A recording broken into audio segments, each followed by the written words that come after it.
Vamos abrir as nossas Bíblias lá no Evangelho de Jesus Cristo, segundo o evangelista Marcos, no capítulo 11. Marcos, capítulo 11. A gente vai começar a ler no versículo 19.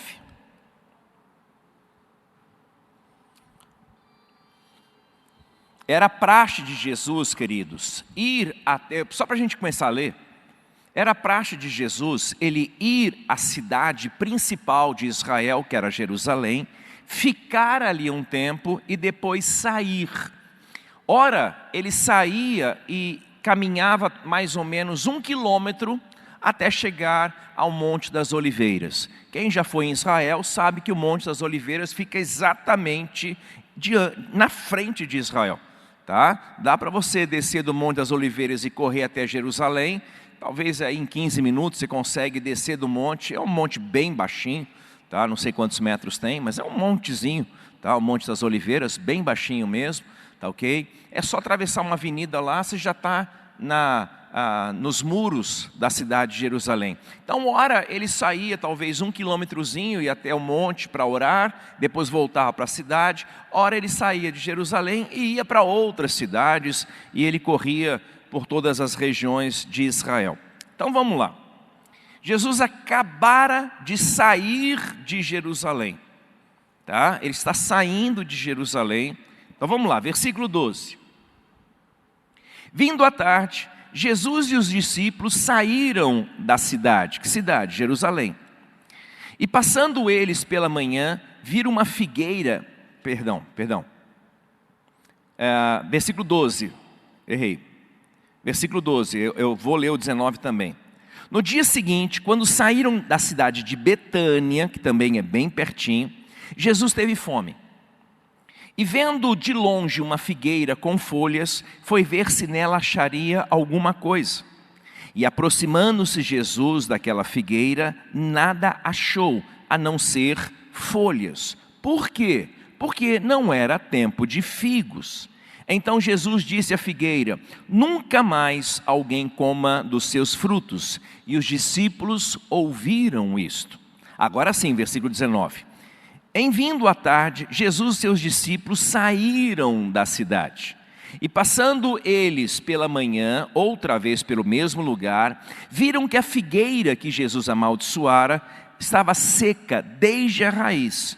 Então Pedro, lembrando-se, disse: Mestre, eis que a figueira que o Senhor amaldiçoou ficou seca. Ao que Jesus lhe respondeu: tenham fé em Deus, porque em verdade lhes digo, se alguém disser a este monte, levanta-te e joga-te no mar, e não duvidar em seu coração, mas crê que se fará, assim será feito. Por isso eu vos digo que tudo o que vocês pedirem em oração, creiam que já o receberam, e assim vos será feito. Amém? Somente até aí. Vamos orar mais uma vez. Pai, nós te glorificamos pela oportunidade de estarmos na tua casa, nos debruçarmos um pouquinho mais na tua palavra, e te pedimos que teu Espírito Santo tenha liberdade plena em ministrar a cada um de nós. Nosso desejo, Senhor Deus, é te conhecer mais. O nosso desejo é conhecer mais a tua palavra e, assim fazendo, encontrar um lugar mais profundo no teu coração. Nosso desejo é ser orientado, abençoado através da tua palavra. Então fica à vontade, Senhor, para falar com a gente. Fica à vontade, Espírito Santo, a fim de nos trazer tudo que o Pai tem para nós essa tarde. Eu oro já abençoando a cada um que aqui está, a cada família aqui representada, aqueles, Senhor Deus, que onde assistir este vídeo também sejam abençoados. Eu oro, pois eu oro em nome de Jesus. Amém, amém e amém. Glória a Deus. Se a gente for ver o ministério de Jesus, que foi um ministério extremamente curto. O ministério de Jesus foi um ministério quase que relâmpago, né? Eu já estou no ministério, vou fazer o ano que vem 30 anos como pastor. Já é um ministério médio, digamos assim. Mas o ministério de Jesus durou quanto tempo? 3 anos, no máximo 3 anos e meio. Foi um ministério relâmpago, muito forte. Então Jesus, ele sabendo que o seu ministério seria curto, ele teve que se esmerar da melhor maneira possível para tentar cumprir aquilo que Deus reservara para ele fazer. O que Jesus mais fez durante esses 3 anos e meio, o que Jesus mais fez, primeiro, pregar a respeito do reino de Deus. Foi a mensagem que Jesus mais pregou, falar sobre o reino de Deus. Segundo, realizar sinais e maravilhas. Então, resuma o ministério de Jesus de 3 anos. Ele pregava a respeito do reino e ele curava, ressuscitava, fazia sinais e maravilhas. Então, aonde Jesus chegava, até mesmo pelo seu curto tempo de ministério, ele tinha pressa. Ele tinha pressa não somente em abençoar as pessoas, ele tinha pressa não somente em ensinar as pessoas a respeito do reino de Deus, mas ele também tinha pressa de capacitar os seus discípulos. Durante esses 3 anos e meio, Jesus, como um sábio líder, ele preparou os seus sucessores. Uma das funções mais importantes de um líder é preparar o seu sucessor.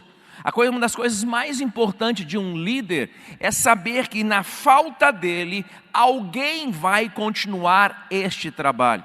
Um líder que não prepara um sucessor é um líder, infelizmente, falho, é um líder que não está capacitado, é um líder que não está preparado, porque ele não está preparando o seu sucessor.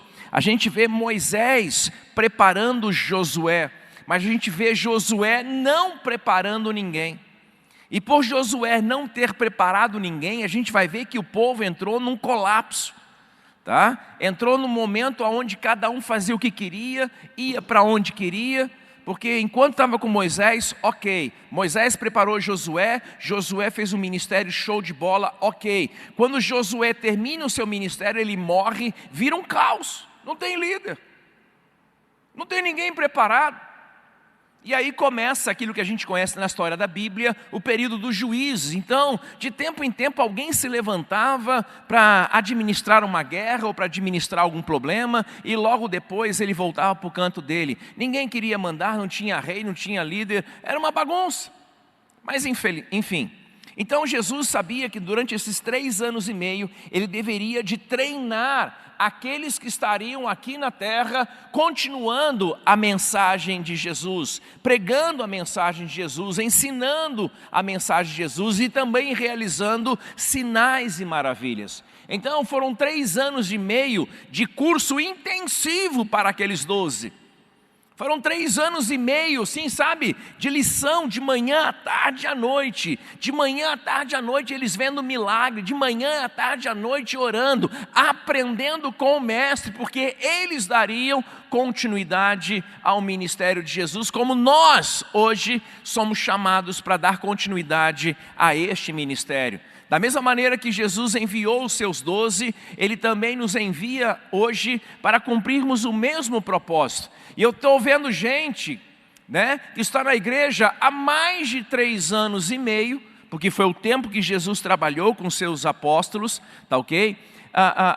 E ainda está no beabá.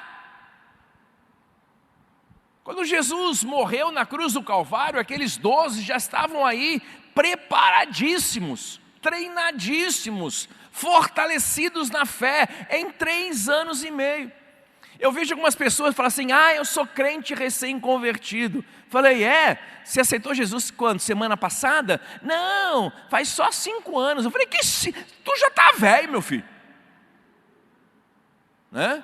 É que nem Paulo fala assim, olha, você já tinha que estar comendo feijoada. Você já tinha que estar voando baixo. Você está engatinhando e tomando leitinho ainda. Então o propósito de Jesus foi treinar essas pessoas, e o propósito dos nossos cultos, momentos com Deus, é justamente ter um momento com Deus para sermos treinados, para sermos capacitados, para aprendermos, para sermos abençoados. Para quê? Para quê? Gente, deixa eu falar uma coisa, tem gente que é comparada a uma ovelha gorda. O que é ovelha gorda? Ovelha gorda é aquela que come, e vem de quinta, come a palavra do Senhor, vem de domingo, come, vem de terça, recebe a palavra do Senhor, come, vai engordando. De repente está tão gorda que quando vem um problema ela não consegue nem correr. Então, querido, a gente come para gastar essa energia depois. Comeu aqui, recebeu uma palavra do Senhor aqui, agora vai lá fora e leva essa palavra. Vai lá fora e seja bênção. Vai lá fora e pratica. Não guarda não. Põe para fora aquilo que Deus põe para dentro. Mas vamos lá, dada essa introdução, uma mega introdução, a gente vai começar a ver essa didática de Jesus. Como Jesus tinha 3 anos e meio só, tudo era razão para ele ensinar. Caiu uma folha, ele já tira uma lição. Ele vê alguém semeando, ele já tira uma parábola. Ele vê alguém fazendo não sei o que, ele já tira uma parábola. Ele vê alguém varrendo o chão, ele já tira uma parábola. Ele não tem tempo para perder. Tudo era oportunidade para que Jesus ensinasse aos seus discípulos, tá? E aqui, mais uma vez, Jesus não perde tempo. O que acontece? Então vamos lá, Marcos 11, 12. No dia seguinte, quando saíram de Betânia, Jesus teve fome. E eu amo essa expressão, Jesus teve fome. Ele teve fome que nem eu tenho fome. E quem tem fome, vai buscar o que comer. Eu gosto dessa expressão, Jesus estava cansado. Eu gosto da expressão, Jesus teve fome. Jesus estava cansado no barquinho. Ele dormiu.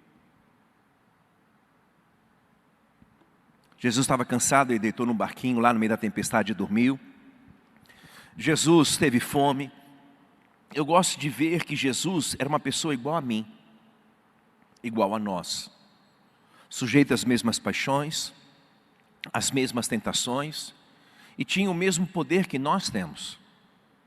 Jesus não tinha mais poder do que nós, e nós não temos mais poder do que Jesus, porque a Bíblia nos ensina que o poder que Jesus tinha era o poder que vinha do Espírito Santo. Por isso que Jesus disse: olha, eu vou para o Pai e vos mandarei o Espírito Santo, e tudo aquilo que eu fiz, vocês farão coisas maiores, porque o Espírito Santo estará com vocês.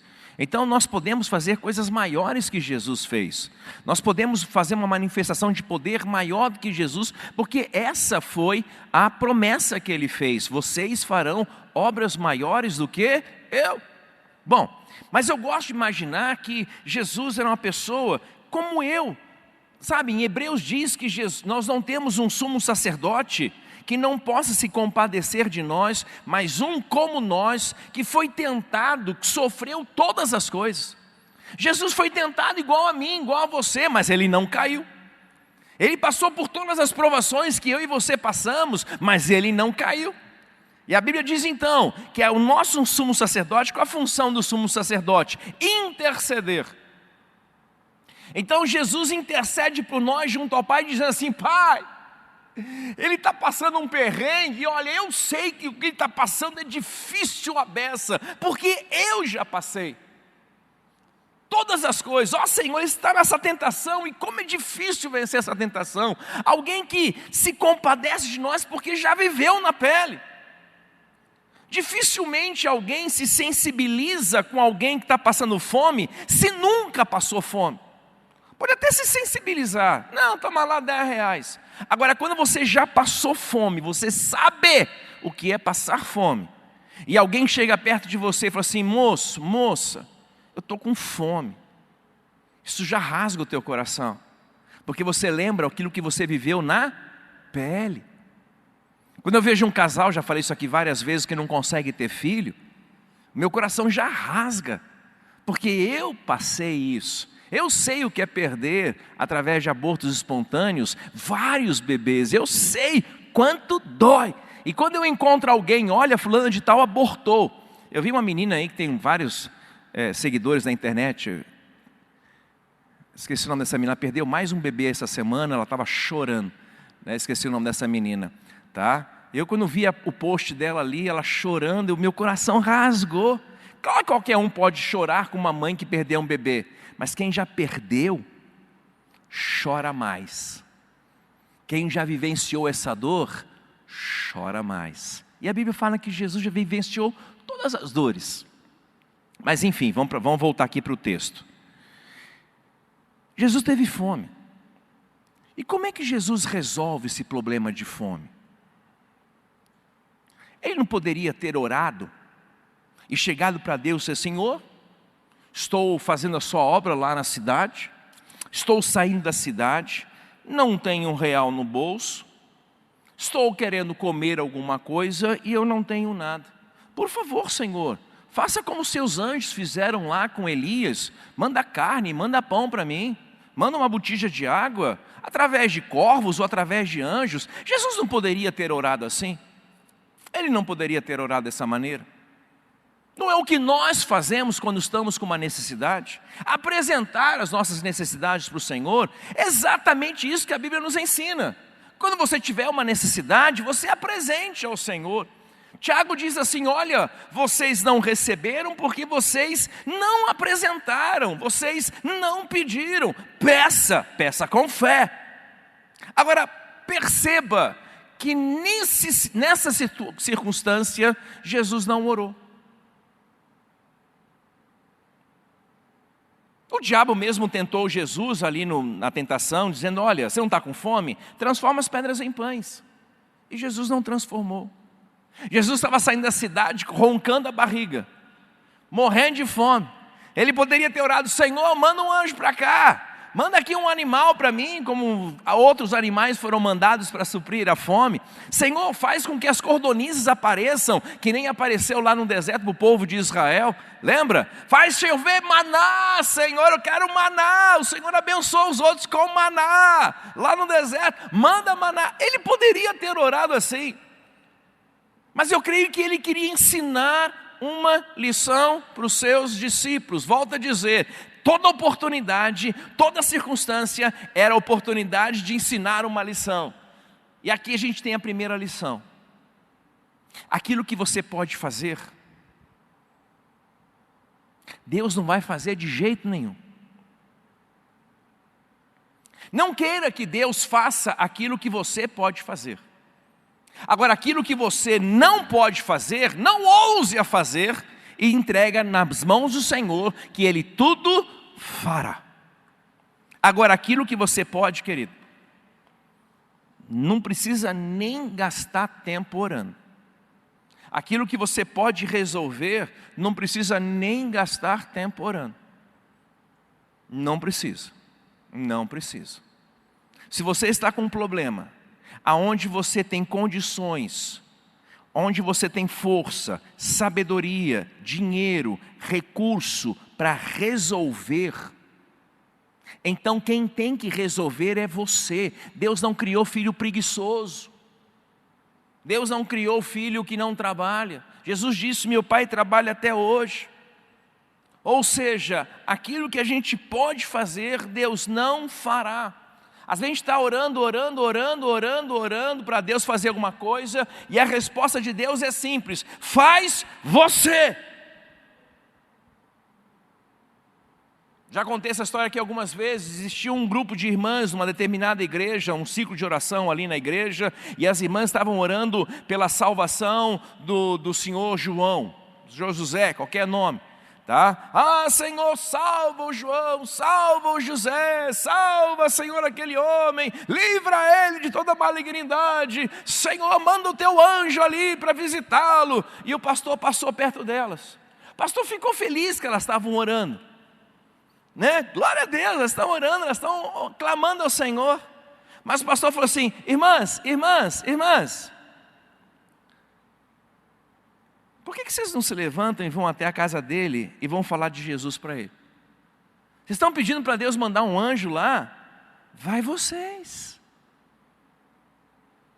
Pastor Luiz Hermínio, uma vez ele estava viajando, né? Ele estava saindo da cidade numa avenida preferencial, e ele vê ao longe uma casinha muito humilde de um dos irmãos da sua igreja. Ele olhou aquela casinha, quase que uma choupana, né, ao longo ali na costa ali na saída da cidade, uma cidade não é igual a São Paulo, mas enfim, ele estava olhando, e aí quando ele viu, ele lembrou que aquele irmão passava muita necessidade, né? E ao passar em frente à casa dele, ele estendeu as mãos: Senhor, abençoa aquela família, Senhor, leva o pão para aquela família, que eles tenham, Senhor, o suficiente para comer, e que eles tenham o suficiente para abençoar, Senhor, não deixa aquelas crianças passarem fome, Senhor, leva pão para eles. E Deus respondeu na hora: leva você. A gente está pedindo para Deus fazer um negócio que a gente pode fazer. Leva você. Resolve você, faça você, busca a solução você. Agora, tem coisa que você não tem como fazer nada.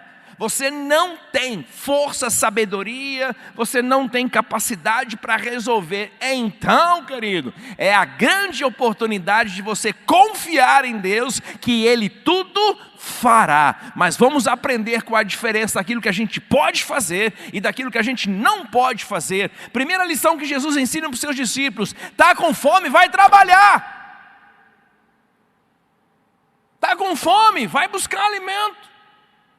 Está com fome, vai buscar por onde? Agora imagina 4 milhões de pessoas no meio do deserto com fome. Não tem como eles trabalharem, não tem como eles buscarem, não tem nada. Deus manda a cordonize, Deus faz bater a água da pedra e a água sai, Deus manda maná. Eles não tinham como. Então quando você não tem como, Deus manda maná. Quando você tem como, Deus manda você trabalhar.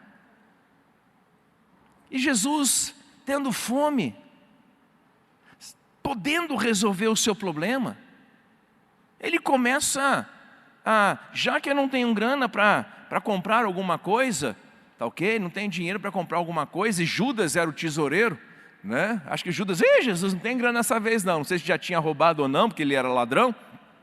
Vivia roubando a bolsa dos discípulos, que muita gente dava oferta para Jesus, e Judas guardava: deixa comigo que eu guardo, né? Mas enfim, isso é outra história, tá? E aí Judas, tem alguma grana aí para nós? 12 homens morrendo de fome comer, imagina, gente. Só o seu marido já come que nem um trator, os filhos então, se tiver adolescente, só Jesus na causa, como come, né? Imagina 12 homens, na faixa aí dos seus 30 anos, Jesus tinha 30 anos, 33, ele morreu com 33, Pedro tinha quanto? 28? João tinha quanto? Talvez o mais velho da turma, uns 32, 33, tá? Tiago, uns 18, 20 anos. Quantos anos tinha essa turminha aí? Os discípulos de Jesus. Não fica pensando homens de 40, 50 anos não, era garotada mesmo. E essa turminha come com força, tá? Come com força. Quem cozinha em casa aí sabe quando essa turminha come com força. E aí Jesus olhando, ninguém tem grana, ninguém tem não sei o quê. Bom, gente, vamos dar um jeito. E aí Jesus, vendo ao longe uma figueira, falou assim: pronto, está resolvido o problema.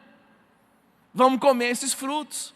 Vamos lá pegar, vamos se entupir de figo hoje, né? Já que só tem isso aí, é isso que a gente vai comer, né? E lá foi Jesus, seus discípulos, em direção àquela figueira, ávidos para comer alguma coisa. Eu lembro que o meu avô, gente, isso aí faz tempo, tá? Meu avô ainda era um jovem pastor, né? Era um jovem pastor.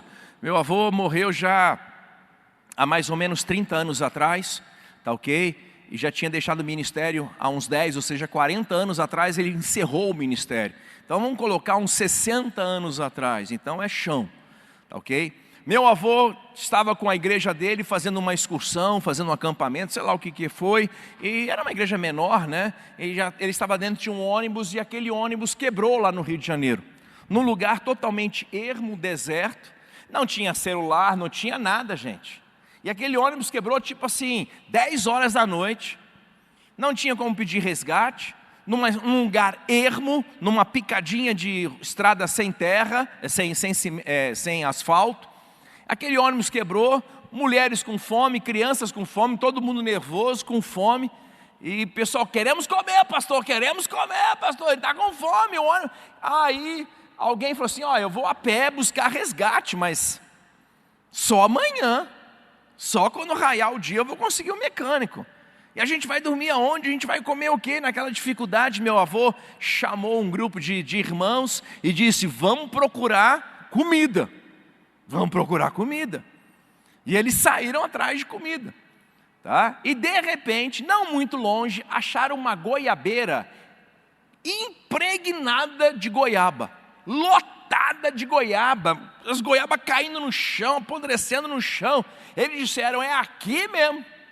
Mandaram buscar umas bolsas, umas sacolas lá, e o pessoal arrancando as goiabas dali.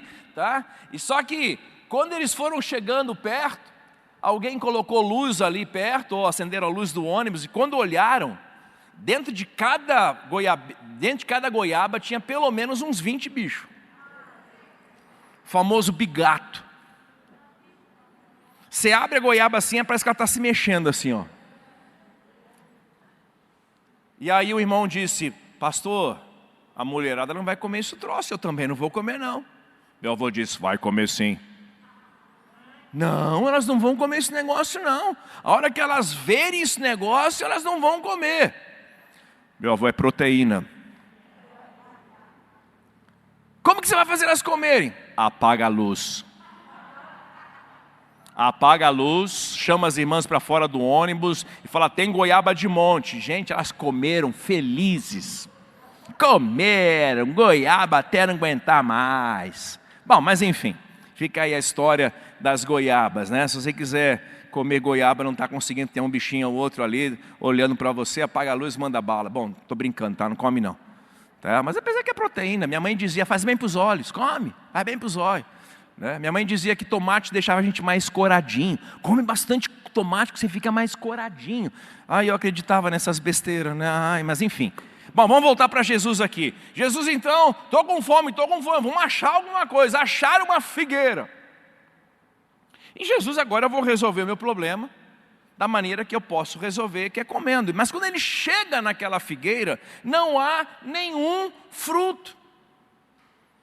Somente folhas. Eu não sei se é verdade ou não, mas um biólogo me disse que o figo não é um fruto, é uma flor. Também não vai mudar nada na nossa vida, tá? É uma flor que você come, tá? Que você acha que é uma fruta, mas é uma flor. Mas assim me falou um biólogo. Mas enfim, ele chegou lá, não só tinha folha na figueira. Ele poderia ter dito, que pena, que triste, que chato, vamos procurar a próxima árvore por aí. Mas Jesus tinha um ministério de 3 anos e meio. Cada situação era uma oportunidade para ele ensinar alguma coisa. E como ele esperava algo de uma figueira, e essa figueira não estava dando retorno para ele, independente da circunstância, porque ele queria comer um fruto temporão, ele amaldiçoa aquela figueira. Ele amaldiçoa. Isso tem tudo a ver com Israel, tá? Eu não quero entrar aqui na parte muito teológica, né? A figueira representa Israel. Quando Israel não dá o fruto que deveria de dar, Deus pesa a mão. Representa as nossas próprias vidas. Quando Deus espera que a gente possa frutificar e a gente não frutifica, vem um peso do castigo das mãos de Deus, porque a Bíblia fala que Deus nos castiga. Mas eu não quero entrar muito nessa área aí de castigo não, mas é uma área que a gente poderia trabalhar se tivesse tempo. Eu vou ficar só na didática de Jesus, que ele chega para a figueira e fala assim, olha, eu te amaldiçoo. Vamos tentar se colocar no lugar dos discípulos neste momento. Jesus está andando, e eles vão até a figueira. Quando ele chega na figueira, Jesus fica frustrado. Gente, os discípulos já estão andando com Jesus e sabiam que as palavras de Jesus tinham um poder tremendo. A Bíblia diz que os mundos foram criados através do poder da palavra. Gênesis 1 diz assim, disse Deus, haja e houve. A Bíblia também fala, o poder da vida e da morte está na boca. O homem sábio ou a mulher sábia se farta dos frutos das suas palavras. Jesus disse, olha, palavras são sementes. né? Ele conta a parábola do semeador, que ele saiu para lançar suas sementes, lançou na terra dura, lançou nas pedras, lançou nos espinhos e finalmente na terra fofa. E aí os discípulos perguntaram: Jesus, o que representa isso? Jesus disse: deixa eu explicar a primeira coisa. Sementes são como palavras. Então aquilo que você fala é como se fosse uma semente, e ela vai nascer. Então cuidado com o que você fala, porque aquilo que você fala, mais tempo, menos tempo, acaba brotando, porque Jesus fez essa declaração muito forte: as tuas palavras têm poder, palavras são sementes, os mundos foram criados pelo poder da palavra. Se com a tua boca confessares ao Senhor Jesus Cristo, em teu coração creres, serás salvo. Da boca do Senhor sai uma espada poderosa, que são as suas próprias palavras. Ou seja, há um poder tremendo nas nossas palavras. Algumas pessoas expressam palavras com a fé vinda do coração de Deus, e outras pessoas expressam palavras com a fé vinda do coração do diabo. Sabia que existe uma fé que vem do diabo? Qual é a fé que vem do diabo? Primeiro eu vou falar sobre a fé que vem de Deus. A fé que vem de Deus é dizer: posso todas as coisas naquele que me fortalece, maior é aquele que está comigo do que aquele que está no mundo, no Senhor nós faremos proeza, eu e a minha casa serviremos ao Senhor. Ou seja, você escuta a palavra de Deus, você toma posse dessa palavra e você a libera. Os meus filhos são bênçãos, a minha casa é um lugar abençoado, a minha igreja é um lugar abençoado, o nosso culto, momentos com Deus, é um culto abençoado. Você começa a abençoar, você começa a liberar, você escuta a palavra e você libera, como Deus fez com Ezequiel. Ezequiel estava diante dos vales de ossos secos e Deus diz: é possível esses ossos voltarem a viver? Ezequiel respondeu: Senhor, tu sabes.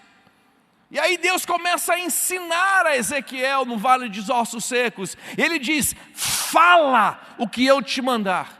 Pois não, Senhor, fala assim: ossos secos. A Ezequiel: ossos secos. E aí ele diz: ouça a palavra do Senhor. Aí ele diz: ouçam a palavra do Senhor. Virei a ti e te darei vida. Virei a ti e darei vida. E aí Ezequiel fala que conforme ele ia falando, os ossos iam se juntando um com o outro.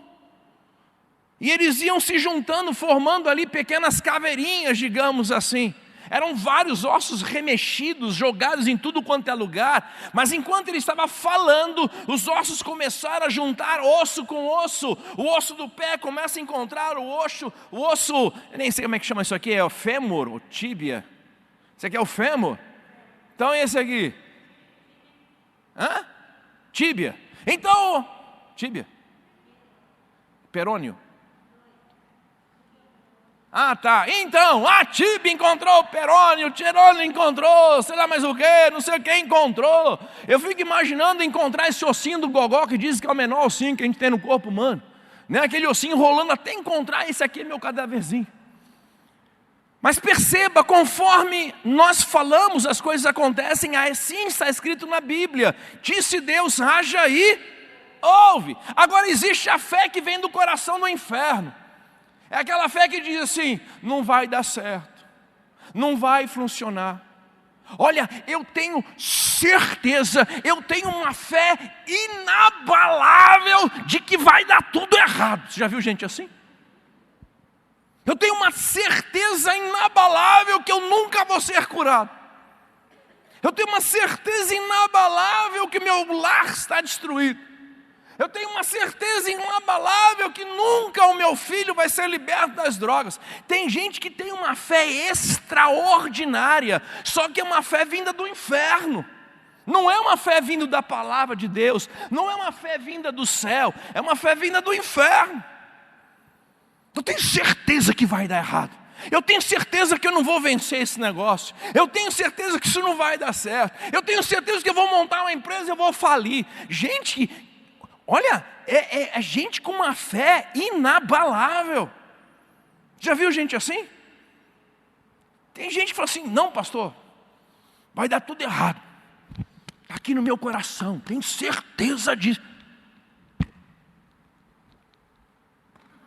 Só a graça para queimar um infeliz desse. Não, você não consegue ter certeza que Deus vai abençoar? Não, eu tenho certeza que o diabo vai estragar tudo. Para!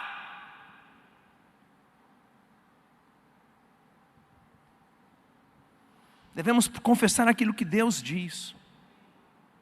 O diabo diz não vai dar certo, Deus diz vai dar certo. O que você fala? Daquilo que seu coração está cheio, daquilo que você tem certeza. Eu vejo gente com o coração cheio de pessimismo, cheio de angústia, cheio de derrota, cheio de fracasso, e só consegue falar derrota, só consegue falar pessimismo, só consegue, é uma fé inabalável de que vai dar tudo errado, é uma fé extraordinária de que as coisas vão quebrar, vão falir, vai morrer, sabe, é uma coisa assim forte, e é forte mesmo. Tem gente que tem uma fé das trevas assim, muito maior do que às vezes fé de quem tem fé em Deus, misericórdia. Bom, vamos lá. Os discípulos sabiam que quando Jesus falava as coisas aconteciam. Os discípulos sabiam que quando Jesus amaldiçoava as coisas aconteciam. Quando Jesus abençoava as coisas aconteciam. Eles já sabiam disso. E agora Jesus olha para aquela figueira e ele diz assim, tenta se colocar no lugar de um daqueles 12, tá? E Jesus diz assim, eu te amaldiçoo. Se você fosse um dos 12 que conhece já o poder da palavra, e não é da palavra de Jesus, é da nossa palavra, porque Jesus diz, eis aí vos dou poder e autoridade. Então nós também temos o mesmo poder e a mesma autoridade, porque volta a dizer, o poder e a autoridade que Jesus tinha, não era dele mesmo, era do Espírito Santo. Se você fosse um dos 12, qual era a sua expectativa daquilo que iria acontecer com a figueira? O que você imagina que ia acontecer com aquela figueira? Ela ia crescer, ficar maior, mais viçosa e produzir mais figos agora. Você acha que ia acontecer isso? O que você acha que iria acontecer depois que Jesus amaldiçoou aquela figueira? Ela murchasse.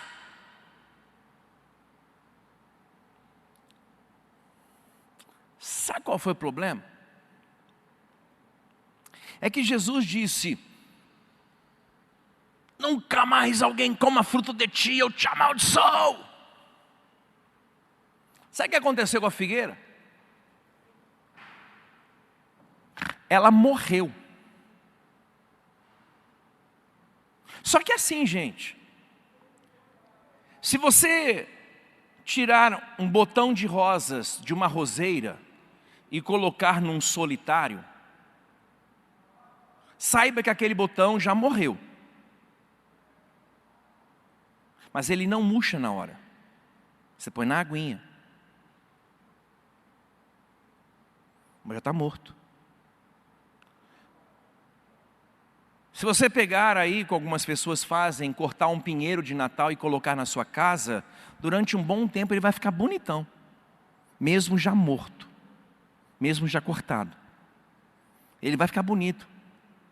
Não é um costume brasileiro, mas é um costume americano, de sair, cortar um pinheiro, comprar um pinheiro, e eles chegam lá, eu quero esse pinheiro, o cara corta na hora o pinheiro, o cara já põe em cima do carro, leva para casa, enche de bola, enche de não sei o quê, e eles fazem ali um pinheirinho de Natal. Eu não quero ficar defendendo nem atacando pinheirinho de Natal, só estou querendo te contar uma história de uma árvore que é cortada, que ela morre quando ela é cortada, só que você não vê.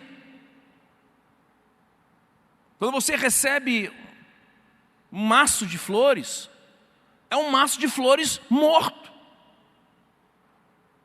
Não tem mais vida, porque foi tirado da roseira, foi tirado da planta, foi tirado do pé em que ela estava. Ele está morto, mas ainda está bonito, está viçoso. Você põe uma aguinha, você esborrifa lá uma aguinha mais fresca, está bonito, mas você sabe que mais dias ou menos dias, aquilo que já aconteceu, ou seja, essa planta que morreu, ela começa só que não é na hora. Não é na hora.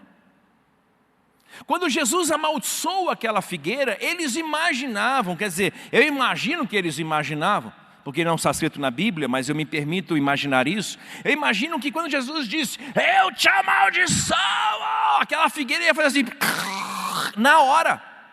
E não aconteceu nada.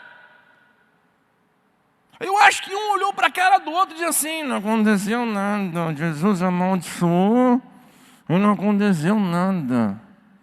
Abafa. Vamos fingir que a gente não viu. Parece que Jesus perdeu o poder.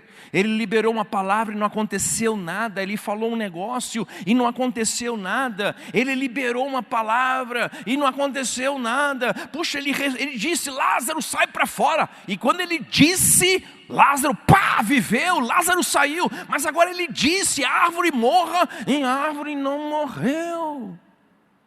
É o que eles pensavam. Porque a gente está muito preso naquilo que a gente vê, não naquilo que a gente crê.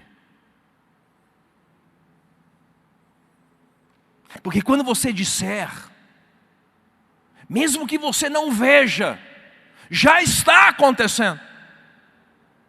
Quando você abençoa alguma coisa, mesmo que você não veja, já começou um processo que você não enxerga com os teus olhos, mas que durante um tempo pode até tentar roubar a sua paz, dizendo, puxa, eu falei, puxa, eu orei, e não aconteceu nada. Porque a gente está baseado na nossa visão, não na nossa fé. E eu vejo gente orando, eu vejo gente proclamando, eu vejo gente declarando a palavra de Deus, e porque não aconteceu nada hoje, não aconteceu nada essa semana, não aconteceu nada esse mês, a gente começa a dizer, eu acho que, aí a fé do diabo começa a entrar no coração, eu acho que não vai dar certo, eu acho que eu gastei tempo orando, eu acho que isso nunca vai mudar, olha, eu já estou orando já faz 1 ano e não acontece nada, eu já estou profetizando já faz 2 anos e não acontece nada, então a gente desiste, porque a gente não está vendo aquilo que está acontecendo no mundo espiritual, já morreu ou já viveu, o problema é que a gente não está enxergando ainda. Jesus não se preocupou, ele já sabia que aquela árvore já estava morta quando ele liberou a palavra.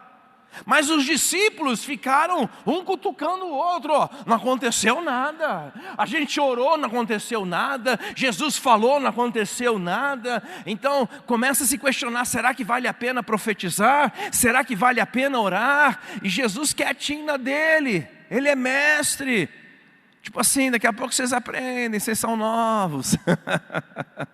Vocês estão começando agora, vocês estão comigo só há 3 aninhos comigo aqui, calma, você vai aprender. E aí os discípulos foram embora. Ignorou a árvore. Foram atrás talvez de uma outra árvore. No dia seguinte, Jesus agora resolve voltar para a cidade. Acho que saíram catando uma árvore qualquer, um lugar para dormir qualquer. Imagina, não era qualquer lugar que conseguia dormir 13 homens com facilidade. Imagina, Jesus tinha que montar acampamento toda hora. Tenta imaginar a logística desse negócio aí, mas enfim. E agora eles estão voltando. Quando eles estão voltando, que é o versículo 19 que eu li errado, e vindo à tarde, os discípulos saíram da cidade, e passando pela manhã, viram a figueira e estava seca. Agora sim, não foi na hora, foi no dia seguinte que eles viram. Lição: nem tudo que você ora, você vai ver a resposta no dia, talvez somente no dia seguinte. Nem tudo que você libera uma palavra, você vai ver o resultado naquele mês, talvez nem naquele ano. Mas saiba que o mundo espiritual já está se movendo e as coisas já estão acontecendo, mesmo que você não veja. Por isso que a gente não seguia por aquilo que a gente vê, a gente seguia por aquilo que a gente crê, olhando não para as coisas que a gente vê. Esse é um dos segredos do ministério de Paulo. sabe? Ele diz assim: olha, um dos meus maiores segredos é porque eu não me baseio naquilo que eu vejo, eu me baseio naquilo que eu creio. Eu creio que Deus está fazendo, eu creio que Deus está curando, eu creio que Deus está liberando. Por isso que a nossa palavra nunca, sempre deve ser assim, ó, ainda não. E aí, o marido já foi curado? Ainda não. E aí, já comprou uma casa própria? Ainda não. Nunca diga não. Diga ainda não. Por que ainda? Porque eu sei que no tempo certo a bênção virá. Porque eu sei que na hora certa a minha oração, que já foi respondida, chegará manifesta a mim. Eu sei. Uma vez eu falei com uma jovem que ela estava orando para ter um marido. E ela falou: pastor, eu já orei tanto. Eu falei: ele está vindo, irmã, ele está vindo. Pastor, mas puxa vida, pastor. Eu falei: filha, ele está vindo, creia que ele está vindo. Se Deus colocou o desejo no seu coração de ser mãe de filhos, se Deus colocou o desejo no coração de você ser uma esposa virtuosa, eu creio que seu marido está vindo. E ela fala: mas está demorando muito, pastor. Aí me deu a ideia. Eu falei: irmã, quem sabe ele está vindo da Europa. E ela falou assim: pastor, só se for a nado, pastor, porque está demorando demais. Ele está vindo nadando. Eu falei: querida, você está vindo nadando de jet, de navio, de avião. Não interessa, é importante que ele está vindo, mesmo que você não veja. Quem sabe você vai escutar a notícia de um náufrago aí, encostando aqui na costa do Brasil, lá no Nordeste. E é ele, irmão. Quem sabe a sua bênção está vindo de nado também, a nado também. Sei lá, vai saber. De onde está vindo a sua bênção? Eu não sei. Mas ela está vindo. Por isso a gente responde: ainda não chegou, mas vai chegar. Ainda não vi, mas eu vou ver. Ainda não estou desfrutando, mas eu vou desfrutar. E aí os discípulos dizem: mestre, uau, olha que coisa fantástica. A árvore que o Senhor amaldiçoou ontem, hoje ela está seca. E Jesus disse: mas vocês queriam que acontecesse o quê? Não, é que a gente orou e não secou na hora, e a gente já achava que eu ia passar por aqui, ela continuaria a ser bonitona ainda. Jesus disse: se vocês tiverem fé do tamanho de um grão de mostarda. Gente, deixa eu contar uma coisa do grão de mostarda.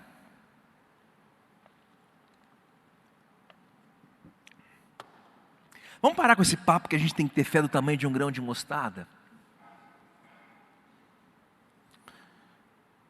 Alguém já viu um pé de mostarda?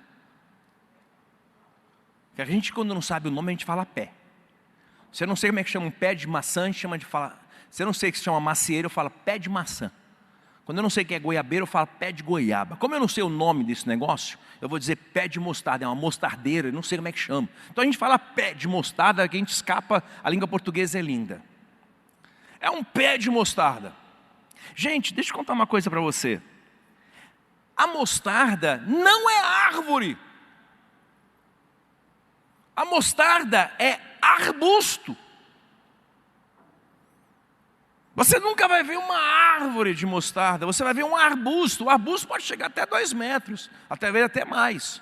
Mas não é árvore, é arbusto. A Bíblia fala que se você tiver a fé do tamanho de um grão de mostarda, você poderá se tornar uma árvore frondosa com pássaros que fazem ninho em você. Espera aí um pouquinho. O grão de mostarda nunca se transformará numa árvore que faz ninho para passarinho. Ele é um arbusto. Jesus disse árvore.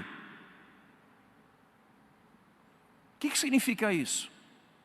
Que o grão de mostarda se recusa a viver o natural e aceita o sobrenatural. Ele falou assim: eu não vou ser um arbusto, eu vou ser uma árvore. Ou seja, até o grãozinho de mostarda, ele pode se negar a ser aquilo que é o natural e viver o sobrenatural de Deus. Claro que isso é uma parábola. Mas não é que você tem que ter um grãozinho de mostarda, gente, parece um negocinho de coentro. Misericórdia. Porque a Bíblia fala que se eu tiver a fé do tamanho de um grão de mostarda, eu vou dar ordem a uma montanha, Pico do Jaraguá, sai daí e se joga lá no Oceano Atlântico. Gente, a minha fé não está nesse naipe não.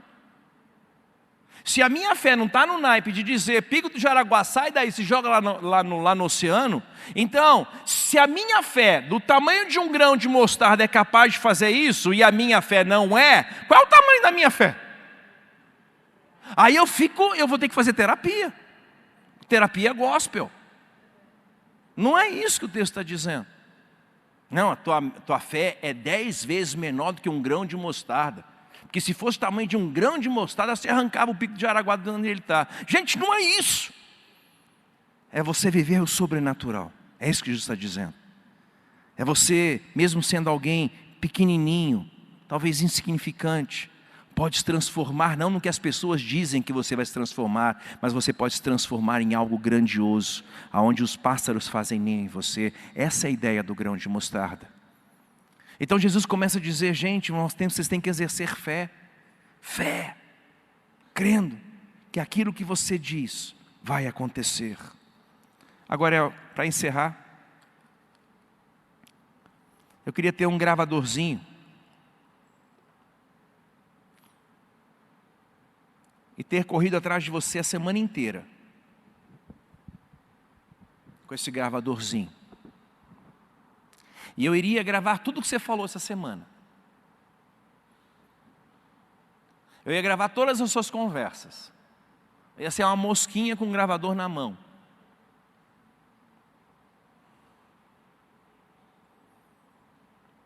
E eu, após gravar todas as suas conversas, tudo que você falou essa semana, eu ia dar play aqui, ó, nas caixas da igreja. O que a gente ia ouvir, hein? O que a gente ia ouvir? Quais foram suas palavras nessa última semana? Quais foram as palavras que você liberou no mundo espiritual? Quais foram as palavras que você liberou diante da dificuldade que você está vivendo? Do problema que você está vivendo?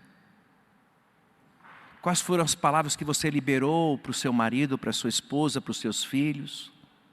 Quais foram essas palavras? Ah, pastor, pelo amor de Deus, não dá play não. Queridos, o problema não sou eu em dar play. O problema é que cada uma das nossas palavras são anotadas no céu. Todas elas. E nós daremos conta de tudo aquilo que a gente vai estar falando. Não é daremos conta daquilo que a gente faz. Daquilo que a gente faz e fala e pensa.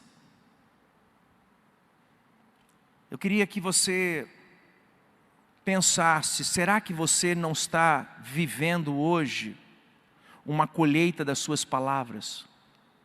A gente fala muito de colheita de dízimos e ofertas e ela existe. É a lei da semeadura, ela é inquestionável. Só que a lei da semeadura vale para tudo. Tudo que o homem semear. Tudo, não é só a finança. É tudo que o homem semear, ele vai colher. E às vezes nós estamos semeando dentro da nossa casa, dizendo isso aqui é um inferno. Você vai colher o quê? Eu não suporto mais, eu não aguento mais. Você vai colher o quê? Tudo o que você semear. Palavras são sementes, e sementes se semeiam. A gente vai colher. Então eu gostaria, essa tarde, chamar a sua atenção, para que você não diga palavras que você não queira colher, porque você vai colher. O mínimo que você pode fazer é ficar quieto. Às vezes vem um pensamento, às vezes eu quero falar um troço e eu... Boquinha fechada não entra mosca. Eu me vigio muito nas minhas palavras. Às vezes eu falo um negócio, falo, volta, eu cancelo o que eu disse e eu falo de novo. Porque eu sei que palavras são sementes. Eu gostaria de que você ficasse em pé.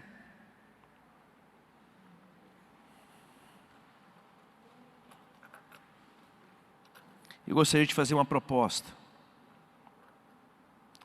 Nunca mais diga eu não posso.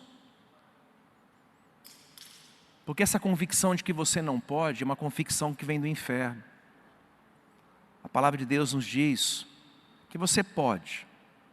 Claro está que quando Paulo fala posso todas as coisas, não é um posso de conquista. Quando Paulo fala posso todas as coisas, é um posso de suportar todas as coisas. Tem que analisar o texto também.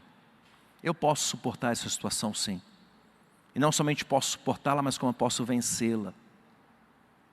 Nunca se esqueça que quando Paulo diz posso todas as coisas, não é para conquistar, é para suportar. Sei estar com fome, sei estar com frio, sei estar com isso, sei passar por dificuldades, sei estar alegre, sei estar triste, posso todas as coisas. Ele fala uma questão de suportar. Então, nunca mais diga que você não está conseguindo suportar essa barra, porque você pode suportar todas as coisas. Nunca mais diga eu não sou ninguém, porque maior é aquele que habita em nós do que aquele que habita no mundo, porque você é filho de Deus. Nunca mais diga não consigo, porque a Bíblia diz que o meu Deus suprirá todas as minhas necessidades em glória através de Cristo. Nunca mais diga eu vou morrer doente, vou morrer com essa doença, porque a Bíblia diz que Ele levou as nossas enfermidades. Se você não conseguir declarar uma palavra positiva, se você não conseguir declarar uma palavra de fé, pelo menos não libere palavra de morte. Se você não conseguir falar uma coisa boa de alguém, pelo menos não diga nada. Aprendi na minha adolescência com meu pai. Quando você não tiver nada de bom para falar de alguém, não fala nada. Isso aprendi com uma atitude de educação. Só que hoje eu sei o poder que há nas nossas palavras. E eu quero te convidar a começar a declarar que o meu Deus, segundo a sua riqueza, suprirá todas as minhas necessidades através de Cristo Jesus. Porque eu sei em quem tenho crido e estou bem certo que é capaz de guardar o meu tesouro até o dia final. Por isso que a Bíblia diz: fraco! Ei, você que se sente fraco, diga: forte sou no Senhor. A Bíblia diz para você falar isso. Diga ao fraco: forte sou. Mas pastor, eu sou fraco. Mas começa a liberar essa palavra, porque as suas palavras são sementes. Ah, mas eu já falei que eu sou forte, continuo sendo fraco. Calma! Nem sempre a figueira vai se manifestar na hora, nem sempre a bênção se manifestará na hora, nem sempre a maldição se manifestará na hora, quando você fala que seu filho é burro, ignorante, que não presta para nada. Se você, mãe, está liberando uma palavra dessa para o seu filho, que ele é burro, que ele é ignorante, que não sabe fazer lição, que nunca vai ser ninguém, que você saiba que você está escolhendo aquilo que você vai viver, aquilo que o seu filho vai viver, porque você tem autoridade sobre a vida do seu filho. Diga: meu filho é bênção, meu filho é lindo, meu filho é querido, é homem de Deus, é mulher de Deus, é cheio do Espírito Santo. Pastor, mas não é não, mas começa a liberar. Eu profetizo. Profetiza ao vale de ossos secos, mas estão tudo morto. Vai profetizando. Primeira coisa que o profeta ouviu foi só um barulhinho assim, tec. Foi juntar um osso com osso, tec. A tíbia com o fêmur, tá certo? Maravilha. Aí, tec. Daqui a pouco junta outro osso, tec. Daqui a pouco, tec. Pastor, eu só estou ouvindo tec na minha vida. Se você está só ouvindo tec, é só o começo. Daqui a pouco você vai ver os nervos, os músculos, você vai ver as juntas, as medulas. Daqui a pouco você vai ver a carne, depois você vai ver a pele, e finalmente você vai ver o Espírito dando vida àquele exército e se levantando como um exército poderoso. Eu queria que você liberasse 3 palavras essa tarde. Queria que você liberasse uma palavra sobre a sua família. Queria que você liberasse uma palavra sobre você mesmo. E eu queria que você liberasse uma palavra sobre o nosso culto. Amém? libero que a glória do Senhor vai estar se manifesta todas as quintas-feiras neste lugar. Pessoas serão batizadas com o Espírito Santo, haverá salvação, as pessoas entrarão por essas portas buscando uma palavra, multidões virão a este lugar para receber. Começa a liberar uma palavra, gente. Ah não, lá ninguém, para! Libera essa palavra de poder, libera essa palavra, uma sobre você, uma sobre a sua família, uma sobre a sua igreja, em especial sobre este culto a qual você está participando hoje, em nome de Jesus. Começa a liberar aí, começa a liberar uma palavra sobre a tua vida, sobre a sua saúde, sobre o seu ministério, sobre a tua empresa, sobre as suas finanças, sobre os seus sonhos. Começa a liberar, mas fala, tá? Não vale pensar não, tem que falar. O mundo espiritual usa palavras, fala, verbaliza. Não é pensar, é falar. Fala com autoridade, em nome de Jesus. Eu declaro o melhor do Deus na minha vida. Eu declaro que a minha família é um pedacinho do céu. Eu declaro que os meus filhos crescerão fortes e anunciarão o reino do Senhor. Eu declaro que eu vou comprar a minha casa em breve. Eu declaro que a bênção do Senhor virá sobre a minha família. Os meus filhos, eles largarão o vício, largarão aquilo que não agrada ao Senhor. Vai declarando aquilo que Deus colocar na sua vida, sobre você, sobre a sua casa, sobre este lugar. Eu declaro a glória do Senhor sobre este lugar. Eu declaro que essa casa é uma casa profética. Eu declaro que essa casa é uma casa de salvação, de libertação e de cura. Eu declaro a glória do Senhor sobre este lugar. Vai declarando, me ajuda aí, vai, me ajuda aí. Vamos atrair o céu, vamos atrair o céu.